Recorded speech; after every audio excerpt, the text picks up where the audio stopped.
ഞാൻ എന്തായാലും ശകലം ചിക്കൻ ഫ്രൈ വെക്കാൻ പോവാണേ. അത് ഞാൻ ഉണ്ടാക്കുന്ന രീതി ഞാൻ ചെയ്യാൻ പോവാം. നിങ്ങൾ എങ്ങനെയാണ് ഉണ്ടാക്കുന്നത് എനിക്കറിയത്തില്ല. അത് അങ്ങനത്തെ കണ്ടിട്ട് അഭിപ്രായം പറയണം കേട്ടോ. നമ്മളെല്ലാം എണ്ണയ്ക്കകത്ത് ഉള്ളി, ഇഞ്ചി, സവോള എല്ലാം വഴറ്റി, തേങ്ങയൊക്കെ വഴറ്റിയല്ലേ ചിക്കൻ വെക്കുന്നത്. അപ്പോൾ എണ്ണയ്ക്കകത്ത് വഴറ്റാതെ ഇന്ന് എങ്ങനെ ചിക്കൻ കറി വെക്കാമെന്ന് ഞാൻ കാണിക്കാം. ആദ്യം ചിക്കൻ ഞാൻ കഴുകി ഒരു കിലോ മിച്ചമുണ്ട്. അത് കഴുകി വൃത്തിയാക്കി പിഴിഞ്ഞതിൻ്റെ വെള്ളമെല്ലാം കളഞ്ഞ് വൃത്തിയാക്കിയെടുത്തു.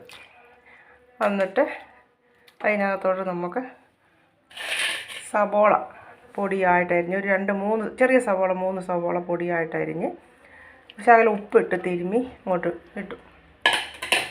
പിന്നെ അതിനാവശ്യമാകുന്ന കറിവേപ്പില ഇട്ടു.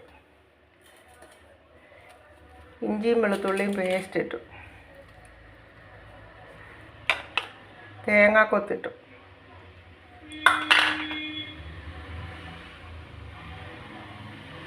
പിന്നെ ആവശ്യമാകുന്ന ഉപ്പിട്ടു. ഞാൻ സവോളയ്ക്കകത്ത് ശകലം ഉപ്പ് തിരുമിയായിരുന്നു, അതുകൊണ്ടാണ് ശകലം ഉപ്പിട്ടു.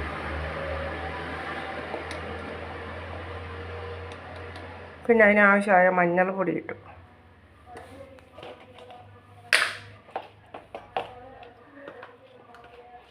പിന്നെ ഗരം മസാല, മല്ലിപ്പൊടി ഇതിനിപ്പോൾ ചേർക്കുന്നില്ല കേട്ടോ. മല്ലിപ്പൊടി ഇച്ചിരി ഒന്ന് കറി വെന്ത് കഴിഞ്ഞിട്ടാണ് ചേർക്കുന്നത്. അതിനൊരു സീക്രട്ടുണ്ട്. പിന്നെ മുളക് പൊടി, ഗരം മസാല ഇട്ട് കഴിഞ്ഞ് മുളക് പൊടി ഇട്ടു. ഈ 2 മുളകും കൂടെ മിക്സ് ചെയ്താണ്.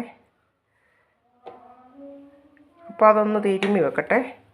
അത് ഞാൻ മുളക് പൊടി, ഉപ്പ്, പിന്നെ വെളുത്തുള്ളി ഇഞ്ചി പേസ്റ്റ്, സവോള, കരിയാപ്പില, മുളക് പൊടി, ഗരം മസാല, മഞ്ഞൾ പൊടി എല്ലാം ചേർത്തൊന്ന് നല്ലപോലെ പിന്നെ ഇത് മിക്സാക്കി വെച്ചേ. അതൊരു 10-15 മിനിറ്റ് കഴിഞ്ഞിട്ട് നമുക്ക് അടുപ്പേ വെക്കാം. അടുപ്പേ വെക്കാൻ സമയം നമ്മൾ മല്ലിപ്പൊടി ചേർത്ത് ഇളക്കാവുള്ളൂ. മല്ലിപ്പൊടി ചേർത്ത് ഒന്നുകൂടെ ഒന്ന് ഇളക്കിയിട്ട് അത് നമുക്ക് അടുപ്പേ വെച്ച് വേവിക്കാം. ഞാൻ അതിനകത്ത് ശകലം കുരുമുളക് പൊടിയും ഒരു ശകലം മല്ലിപ്പൊടിയും കൂടി ചേർത്ത് പുരട്ടി വെച്ച് ഒരു അരമണിക്കൂറായേ. ഒരു അരമണിക്കൂർ കഴിഞ്ഞാണ് ഞാൻ അടുപ്പേ വെക്കുന്നത്. ഇനി നമുക്കിത് അടുപ്പയിൽ ചെറിയ തീയിലിട്ട് വേവിച്ചെടുക്കാം. ഇതിൻ്റെ അടപ്പടച്ച് വെക്കട്ടെ. അപ്പോൾ നമ്മുടെ എണ്ണയില്ലാത്ത ചിക്കൻ വെന്ത് നല്ല റെഡിയായി. വെള്ളം വറ്റി. കുരുമുളക് ചേർത്ത് ഇച്ചിരി മല്ലിപ്പൊടിയും ചേർത്ത് ഞാൻ അടുപ്പ് വെച്ചെന്ന് പറഞ്ഞല്ലോ.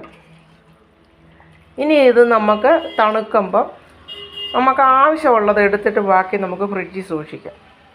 ഇതിനകത്ത് ഒരു ശകലം വെളിച്ചെണ്ണയോ നിങ്ങൾ ചേർക്കുന്ന ഓയിലോ ശകലം ഒഴിക്കുക. ഒരു ശകലം കുരുമുളകും കൂടി ഇട്ട് വരട്ടിയെടുത്ത് കൂട്ടാം.